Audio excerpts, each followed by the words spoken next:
Okay folks, here we have one roebuck ready for the pot. Right, in the Berko boiler now. As you can see, this buck has just virtually shedded all his velvet off his antlers. There's still a little bit to go, that's why I've buried the head right down into the boiler. Which means I will have to stain the antlers when it all comes out and dried off. This is the second head I've got to do. Unfortunately this buck got entangled up in a load of netting and had to be dispatched. Cleaned the netting and taken the remaining neck off the head. So it's just waiting to go in the pot after the first one's done. Right, that's the first one cooling off. Give it 10 minutes and I'll start cleaning the rest of the flesh and fur off, which should leave us with a bit of a skull, hopefully. That's the second one going in, back to the hubble bubble boil and squeak time. We'll top it up with a bit more water.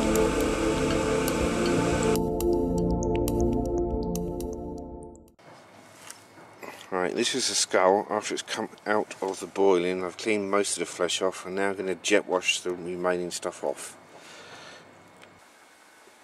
Right, there's the washed and cleaned off skull. We'll let it dry out first, clean up even more if needs be, and then it'll get bleached. And this is the second one just come out of the Berko boiler. Give it 15 minutes, 20 minutes, let it cool down, then I'll strip the flesh, fur, skin. Right, that's the other one sorted. Cleaned off. Power washed off.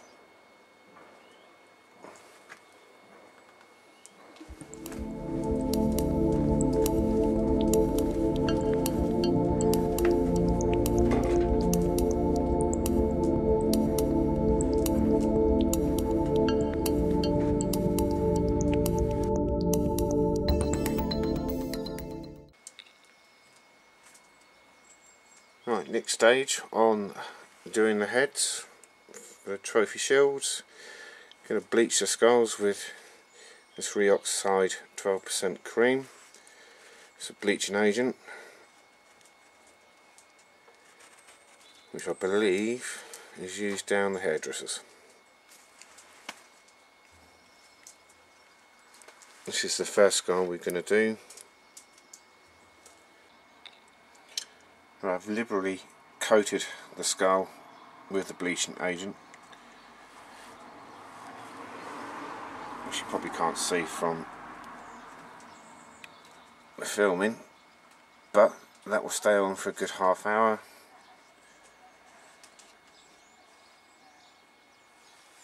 We'll inspect it then and see if it's worked its treat, and if that's the case we'll wash the remaining bleaching agent off and let it dry out again.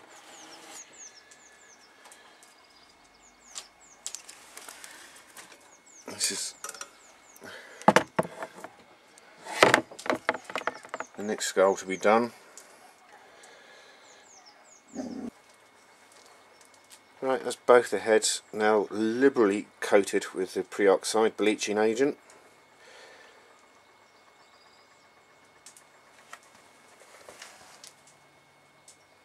Like I said before, we'll check in about 30 minutes time to see how it's reacting with the skulls. If working, wash off. It should have some nice bleached white skulls.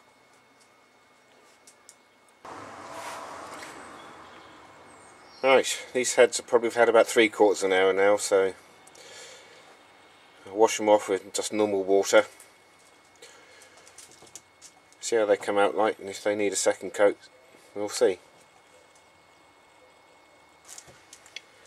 Right, they've been washed off, so give them a couple of hours to dry out properly and see how white they come out.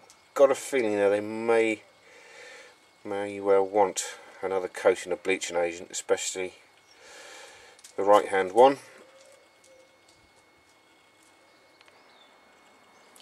Okay, the heads have had a couple of hours to dry out from their rinsing from the bleaching agent. The one on the left hand side, it's been re-bleached, so I'll give it a proper hour this time just to let the agent work really properly and stain it really white. One on this side, when it dries out properly and thoroughly, should be nice and white. Right, the heads are dried out overnight. Now what I'm going to do, because even though the antlers look quite dark on this one here, I am going to stain them a little bit more with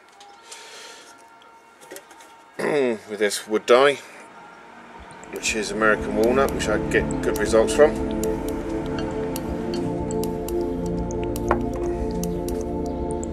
This is the other chap. This one definitely needs staining.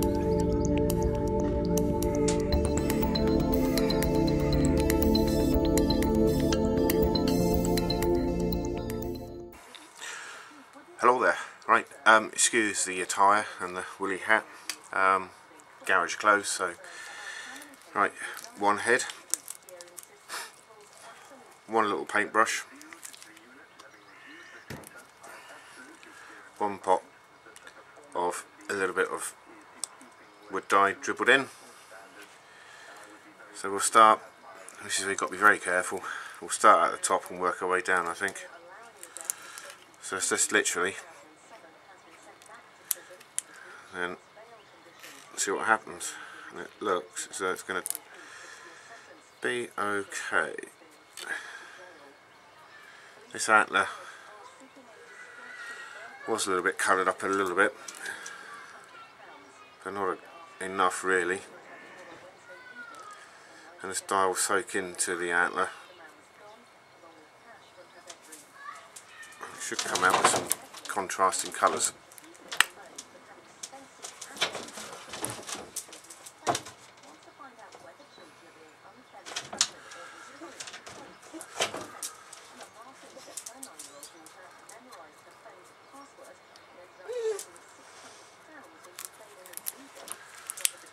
As you can see, hopefully, the difference that dye makes.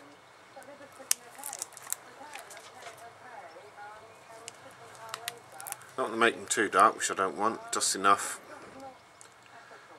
Give the appearance as though they were coloured up naturally. Difficult bits is when we get to the coronets down here. Around these bits is where you've got to be very careful that you don't drip anything onto the skull.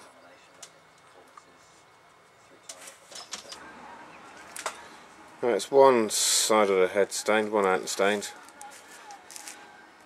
It's got to dry off properly yet, but you now can see the difference between stained and not stained.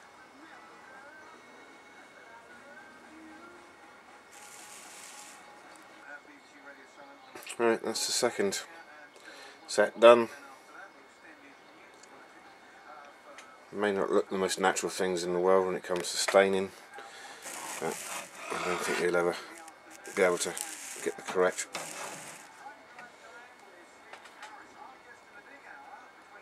colours when you're trying to stain it yourself, as opposed to a buck frame, the bushes, etc.